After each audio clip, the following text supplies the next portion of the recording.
Hello, hello, hello. Welcome to the very first Engage live stream. I'm incredibly excited. This is exciting. I love Engage. I love live streaming. I love connecting with the engagement community. I should also start off by saying who I am. My excitement is overtaking me. I'm Jamie Gallagher, and I'm an engagement trainer and consultant, and I will be hosting the Engage live streams every single day. We have a full pack program so that if you have missed something from Engage, we're going to bring you all the highlights. Maybe you're not able to come to Engage this year, in which case tune in every single day to get some highlights, to meet some of the participants. We're going to have videos, we're going to have interviews, and lots of discussion. Now, some of you might even be joining us and thinking, what's on earth is an Engage? I don't know. Well, welcome. You're now at Engage. Engage is the National Coordinating Centre for Public Engagement's annual conference. And obviously, it looks a little bit different this year. So normally, you have hundreds of the engagement community from around the world all meet up to discuss public engagement with research.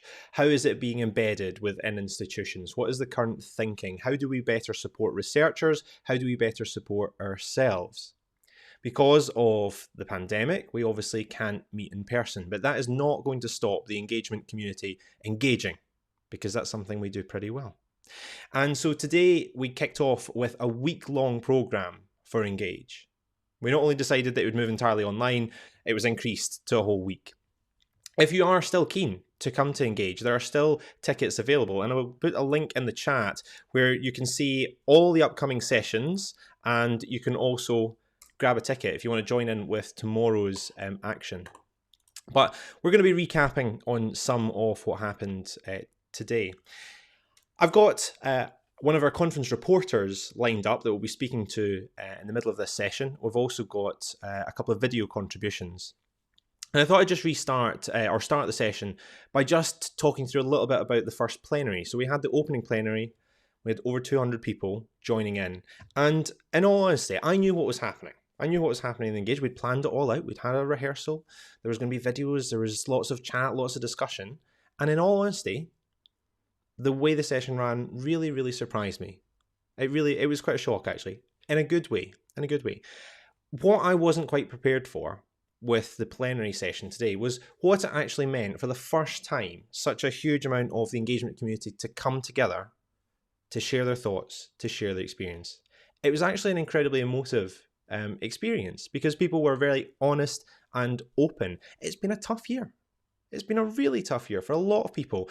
And so many of the engagement community, despite the fact that we love engaging, so many of us are isolated in our institutions. We're maybe the engagement person. And there was something actually quite powerful, quite special about 200 from all around the world, the engagement community coming together to reflect on where we are. And there was a lot of open and honest sharing and caring. And it was so nice to just be in that space, just for an hour and a half, where there was people that really understood. And that's something that's been lacking, or something that I felt. I felt very disconnected from the engagement community. And so the plenary session today, we had contributions from the engagement community. We went round, we interviewed them in advance and asked them to share some of their challenges and their triumphs over the course of the year. And hopefully we'll be sharing some of those highlight videos with you later on in the week. So do make sure you click subscribe on the NCCP YouTube channel, because we are going to be putting up some more content for you to enjoy as we go through the week. So that was my highlight. That was my takeaway from the plenary session. It was time to come together, reflect, and get a little bit teary. And honestly, in some cases, there was a lot of sadness. And I think that was actually a fantastic place to start the conference. We came together and it was just about reconnecting, which is what Engage is. And I think as we go through the days, I think we're going to build up to our excitement and enjoyment. And I think we're going to help each other to finish off the week on a real high. So if you missed the Engage plenary session today, you did miss some important and powerful story sharing, where we all shared our own experiences. And I think it was a very, very good place to start. And it is going to build up as we go on. So hopefully you can join us for other sessions. But now I want to show you one of the contributions, a virtual contribution to this virtual session. And Engage is about learning. And we have got a question for you. We've got a researcher who's joining us. We've got Catherine Brown. and Catherine is the director of Crafting Relationships. So Catherine is an expert in listening, creating conversations, and she has a question to ask the engagement community. Oh, look, I've got a fan. Hi, Enrica. Thank you. That's lovely to hear. You don't have to just praise me in the comments as well. You can comment on anything. I do want you to use that box. Thank you very much for pointing that out. Before we dive into Catherine's contribution, please do put thoughts, comments, questions, compliments into the chat box. We would really love to hear from you. If you're thinking, I don't know how to make a comment, you will need to be logged in to make a comment. But we've given you a choice of platforms. So you can be logged into Periscope if you're watching us on Twitter, or you can be logged into YouTube as well. And if you're on Twitter and you want to migrate to YouTube, if you just click on the NCCP page, you'll find a link near the top of the feed where you can join us in YouTube. So thank you, Enrica. Delighted that people can join us. There's lots of people watching, which is absolutely very exciting. Anyway, I digress, and there's no time for digressions. I'm terrible for that. But if you know me, you know that's what I do. Now, I mentioned Catherine Brown. She looks at forming connections, learning how people interact. And Catherine hates breakout rooms. As many of you, I'm sure, do. That is the phenomenon. You know, if you said breakout room a year ago, it would have, I don't know what it would have meant. But now we are very painfully familiar with moving into a Zoom room and then dunting into a breakout room to meet some strangers and reflect on something. It can be quite a traumatic experience. Maybe you're just still getting your head around what the whole Zoom thing is, but then to be thrown into a room with strangers, maybe it's jarring. Or maybe you love a breakout room, that you cannot wait until that session starts and you actually get to connect with a smaller group of people. Well, like them or loathe them, that's really Catherine's question. And I've got a little video that I'm going to show you from Catherine, because she's inviting contributions. She wants to know what you think of breakout rooms. How do we make breakout rooms work for people who might be shy or just hate them? So I'm going to show you Catherine's video. I'm also going to share a link to a Padlet, and it's effectively an online whiteboard. On that online whiteboard, you can add your thoughts, your comments about how we make breakout rooms work for everyone. Or maybe they can't work. But here's some reflections from Catherine. Have a little think. Breakout rooms, like them? Not? Catherine certainly doesn't. Here's Catherine. My name's Catherine and I hate breakout spaces. And it dawned on me recently that I really, really don't like them. And the reason for that is I like to process information. If something's new, I want to go away and I want to think about it, soak it in, do what I need to do with it, and then come back and, more likely than not, have a one-to-one in-depth conversation with somebody rather than a group conversation. That's something that suits me. It doesn't mean that I can't or won't do those other things, but it's my preference. I was thinking about how breakup spaces are currently set out. So if you're in a conference, breakout spaces are common. In a digital space, sometimes you don't know they're coming. Sometimes there'll be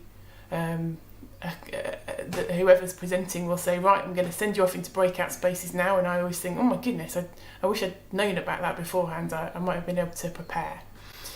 So I, as you sometimes do, thought, I wonder if it's just me that thinks this. I hope not. So I did a little poll. I asked some colleagues across social media, and I was really interested in the responses that came back. Here were a couple of them. One person said that as soon as they're sent into a breakout space, they forget every word that they've ever known.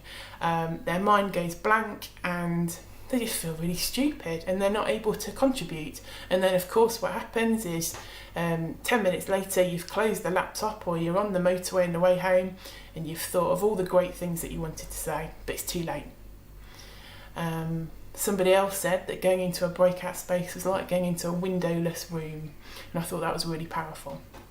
So what I would love is to hear what you think on that. What do you think about breakout spaces, and what do you think we could be doing differently? So there's a Padlet board that's been set up by Engage, and in the spirit of all of this, watch this again if you need to. Go and take the dog for a walk, go and have a cup of tea, come back to it tomorrow or the day after.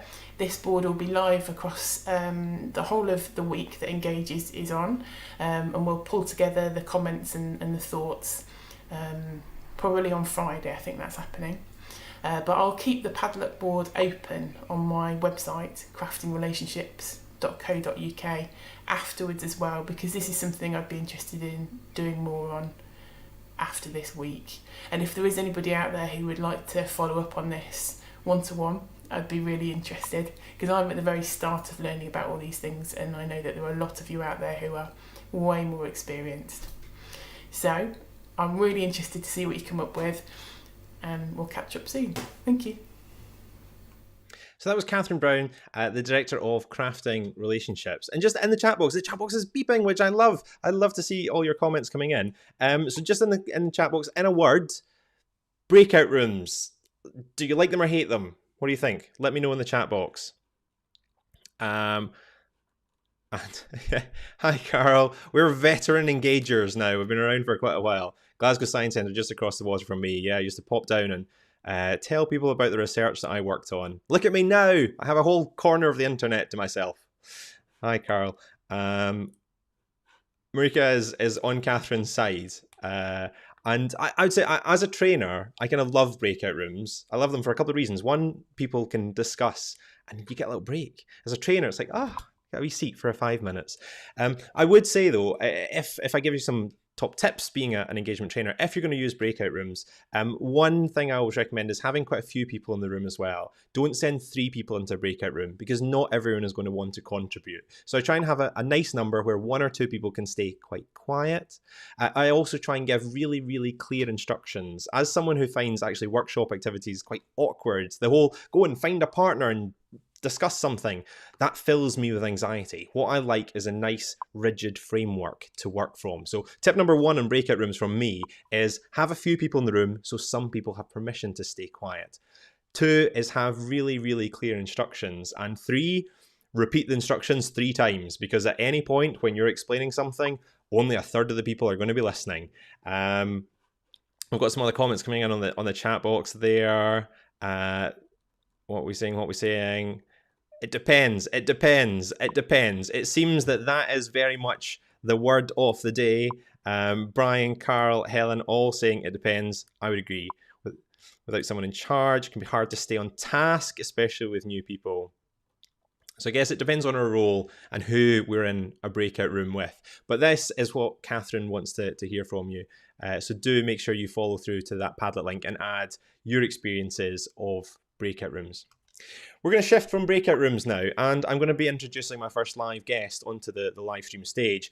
And throughout the week, we're going to have reporters. So there are actual Engage reporters who have been given the beautiful mission of going to as many sessions as possible, learning and reporting on them. So they are going to be able to share some of their reflections, some of their experiences from the sessions that they have been to. So we're going to have one of the reporters join us today, and that's Emma McKenna from Queen's University Belfast. So in a second, we're going to say hello to Emma, and we'll find out a little bit more about what the reporting role involves, and then we'll see what Emma has been exploring at Engage today. So let's introduce our first guest to our first little virtual stage. Hello, Emma. Hello. Hi, Jamie. How are you? Hello, I'm very well. Thank you for joining me. Can you believe it's only been 1 day? We've only 1 day of Engage. I feel like it's already been on for a week. First question, Emma, can you just tell us a little bit about yourself? Well, I'm Emma McKenna and I work in the Science Shop at Queen's University in Belfast. So what we do there is work with communities who need research done, and then work with students who need to do research as part of their degree and match the 2 together. But I've been around this field for about 20 years now, which I think makes me maybe an even more veteran engager than you, possibly. I love it. Yeah, I'm a little baby engager. There's so much experience, and we're still learning, we're still sharing, and it's still evolving, which I absolutely love. So Emma, I introduced you as one of the Engage conference reporters, and there's quite a few of you. We'll be meeting lots of you as we go through the week. Can you just tell us just a little bit about what the Engage reporters are going to be doing and what we can expect from you from this week? Well, in typical NCCPE style, I would say, I feel like we've been given a very broad palette. So my understanding is we go out, we listen to people, we participate, and then we come back and kind of give our filter on what's been happening in different sessions and in different places, which is, I'm certainly going to be really interested to see what the other people have done, because the program is so huge this year that no one could possibly get to everything. So it means that you get little snippets of things that you haven't actually managed to get to. And also we're all trying to sort of, our emails popping up while we're at a conference, which normally we try not to do. So you're ending up having to dual task a wee bit, which is, again, I think another reason why it's great to hear from other people. Yeah, I guess it is challenging because, you switch off, you're in a session, you're focused on the session, but now you're focused on the session and there's a cat jumping in your lap and your emails popping up and your partner's coming in making a cup of tea. It's an odd conference experience. But how has it gone so far for you, Emma? Well, as people have been saying, I think it's more emotional, partly just because I'm seeing people who I would think of as long-standing friends, and I kind of just want to hug them, and I can't. And they're people that I haven't managed to get talking to properly, or it's only for small amounts of time. And I'm thinking, oh, I miss all of you, but it's still amazing to be able to do this virtually. Also, it's amazing how quickly you get into deep talks with people here. Actually, deeper talks sometimes than you've had with your own colleagues or with your own family, because there are things you have in common that, or it's somehow safer to explore them with people at a slightly further remove. So that's been my experience so far, is just that kind of, and that feeling of sort of instant connection to people.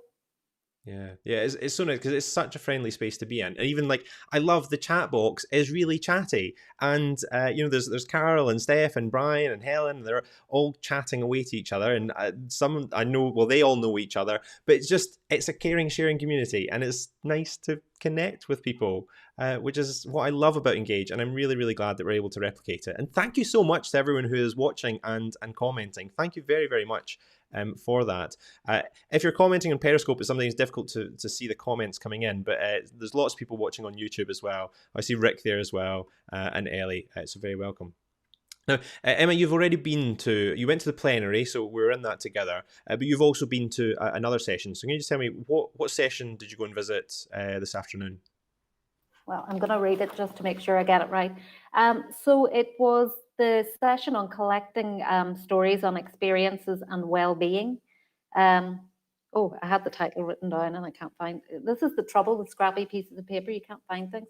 But it was run by Helen O'Bee-Reardon from Cardiff University. So this was really looking at the kind of, I suppose, how people are coping from a well-being point of view with the current working conditions. It was really fascinating. Actually, Helen is trying to collect these stories and experiences, both within her own institution and then more broadly. And I think trying to share what's good practice and what works. And I certainly found it very helpful myself. In particular, she talked about the spoon theory and the idea that you can have a bad day. If you have a good day, you might have a bad day afterwards. And anything that gives you permission to have a bad day is a positive as far as I'm concerned, because it's very difficult not to be hard on yourself when those bad days happen. And would you say that there was a kind of shared experience among everyone, or did each person have a very unique kind of set of circumstances? I think everyone has unique circumstances, but we all broadly have the same struggles. So, there are differences. If you have young kids at home, clearly that's a very different experience than if you don't. But I think everyone has that kind of feeling of another day at the screen, another day trying to motivate and inspire and move people on when you maybe don't feel that yourself at all.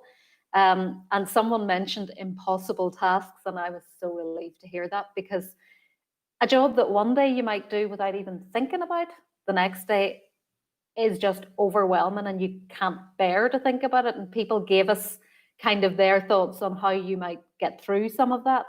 I suspect Helen is going to be sharing some of that at a later stage, and I would encourage people to look at it, because I certainly found it very helpful. But the main thing being, give yourself permission to have days when you can't face those tasks and try and find the people who can inspire you to do them.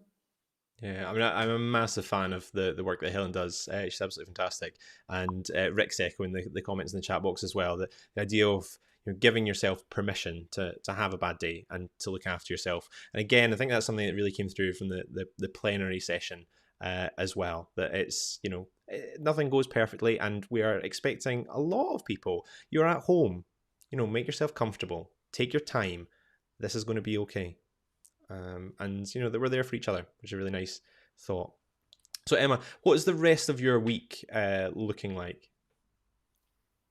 Oh my goodness, I'm just day to day. I hate it when people ask me that, because if I can get through what's today, tomorrow I can think about tomorrow. I mean, honestly, I would say that for me, the rest of the week is just about connecting with people and trying to, find my clan again, find my tribe. And I suppose I'm thinking about this from the point of view of people who are maybe new into the conference. We are in such turbulent times at the minute in universities, and sometimes the piece of information that you pick up about what's going on somewhere else can be the thing that strengthens your own hand in your own institution, or that is a really good example of practice that just really inspires someone in your management team. Or so I would really encourage people to go out and listen and to build that tribe and to build those connections, because these are, particularly the new people to the conference, these are the people who might just help you when things get tricky, or when there's something is right, but you need a bit of support to make it happen. So I suppose it's working ahead is the thing. And not to put words in your mouth, but that's exactly what I'm going to do. Would you say, is it okay if you're in sessions and people that are new to Engage and they're seeing you in the chat box, can they say a little hello to you and just kind of introduce themselves? Are you happy enough with that? Totally love it. Totally love it. Oh, and Excellent. if people have anything that they think is worth reporting back, I think I'll be in another session maybe on Thursday, and maybe there's going to be a bigger session on Friday, and I would really love to hear if there's something that you think's worth saying or worth sharing. I would really like to hear that. That's a great point, Emma. So if you are watching and you do want to get some information onto this live stream, but you maybe don't want to join it yourself, or you don't want to put in the chat box, please do speak to any of our reporters that you're going to be seeing through the week. So you see Emma in a session, then drop a little message and say, hi, Emma. It would be really great if you're able to bring this up or to come to this session. Do get in touch. The same goes for me. If you see me at a session, do say hello. Emma, I want to say thank you very, very much for joining me on the very first live stream. I'm incredibly excited, and thank you so much for joining me and helping me through the process, giving me your insight from today. I hope you enjoy the rest of your Engage experience. And yes, we will be back on the virtual stage again on Thursday. So I'll see you then, Emma. Thank you very much. Thank you. Now, we're not done yet. Don't go anywhere. Don't go anywhere. We're not done yet. There is another very important section to come. We're going to try and hear from two reporters every single live stream. So as I said, we are here every single day this week. Tuesday and Wednesday, we're here at the same time, 4:30, slightly different time on Thursday and Friday. So make sure you're checking for updates. And while you're here, I would not be a very good YouTuber if I didn't say click like and subscribe down below. You should. Get the NCCP up to 100 followers. Come on, we can do this by the end of the week. Be nice. We're trying our very, very best. So we do have one more contribution to come, but there's a little bit of a snag. We were supposed to hear from Bentley Crudgington, who I'm sure some people in the chat box certainly know him, one of my very, very best friends, and he's a creative facilitator who produces the most phenomenally creative, beautiful engagement experiences. If you want some real engagement insight, honestly, half an hour with Bentley to hear his very unique take on engagement is definitely worthwhile. Now, Bentley has to be somewhere else, and so he had to apologize. And this is something that he actually wanted to mention. The idea of our constant barrage of emails and commitment, the noise of everyday life, and the way we're constantly apologizing fits very, very well in with the theme of today. So although Bentley can't be with us today, he has sent us this beautiful contribution. So this is Bentley's video. Enjoy.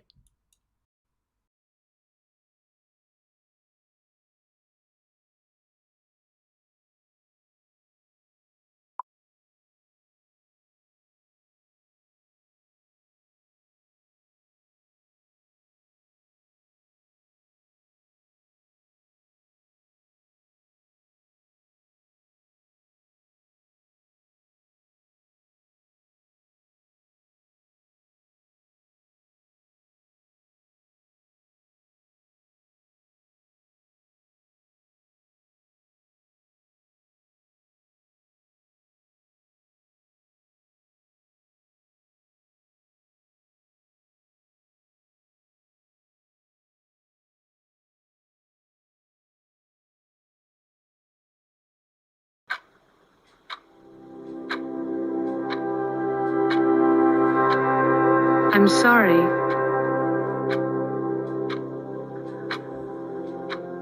I'm so sorry. I'm so sorry. God, I'm so sorry. I'm so sorry this reply is so late. I look up from my desk, and it's been a month. I'm so sorry to be so slow. I'm so sorry. I'm so sorry. I promise I haven't forgotten my mind. Sorry to be useless. Sorry to be keen. Sorry to be out of it. Sorry for the bother. Sorry for the stress. Sorry to be a disorganized mess. Sorry for the stream of consciousness email.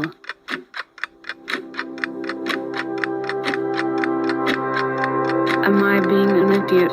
I'm probably being an idiot. I'm almost certainly being an idiot. I'm an idiot. I'm a monster. I'm so sorry for this. Oh love. Oh love. I'm so sorry. I'm sorry you saw how sad I was. I'm so sorry if it hasn't felt like. I'm so sorry you've been feeling. I'm sorry I haven't been in touch more lately.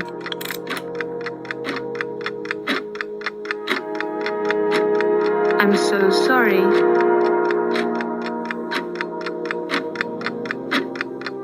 I'm sorry. I'm sorry not to have you in my life right now.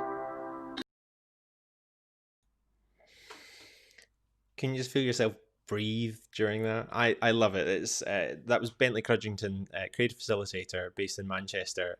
His contribution to the live stream for today. We will be hearing in person from Bentley on Wednesday and again on Friday, as Bentley's one of the other conference reporters. So if you do see Bentley in any of the sessions as well, do say hello, tell him what you thought of that little piece. How they hacked into my inbox, I'll never ever know, but I'm pretty sure every one of those emails was in fact mine. Now we are approaching the end of the first live stream. The time has flown in for me. Hopefully it has for you as well. And I do very much hope that you've enjoyed today's contribution. As I said, we'll be here every single day this week. We'll be back again at 4:30 tomorrow, where I'll be joined by 2 more of the Engage reporters. So if you are missing Engage and there's things that you want covered, let us know and we'll delve into it. We'll go to the sessions so you don't have to. Or if you're in a session and you think it really deserves to be covered, then let me or one of the other reporters know. This is a completely new venture for us, and so do feedback to the NCCP as well. Do you like the idea of the Engage live stream to catch up with afterwards? Or does it not really work for you? Do let us know, because this is all new, all experimental, and all week. I will say thank you very, very much for everyone who has watched along and commented. You've made it an absolute joy. It's been so exciting to run the first Engage live stream, and I do hope you can join us for the rest of the week. Do remember that Engage is on the whole week, and I'm going to paste the link to tomorrow's stream in the chat box, so you can join us again on YouTube and Twitter tomorrow. You can also click through, view the program, and if you're keen, you can still come along to Engage. So there are still tickets available. You can click through and you can get those at the link that is in the chat box, or if you're on Twitter, on the NCCP feed. That is now 5 o'clock, and again I will say thank you so much to everyone who has joined us today. Thank you for Emma McKenna, Catherine Brown and Bentley Crudgington, our contributors for today. Thank you very much to everyone who has chatted along, Rick and Helen and Carol and Marika in the chat box. Lovely to see you all. Hope to see you again tomorrow or at one of the sessions. I'm Jamie Gallagher, and thank you very much for joining me. Bye bye.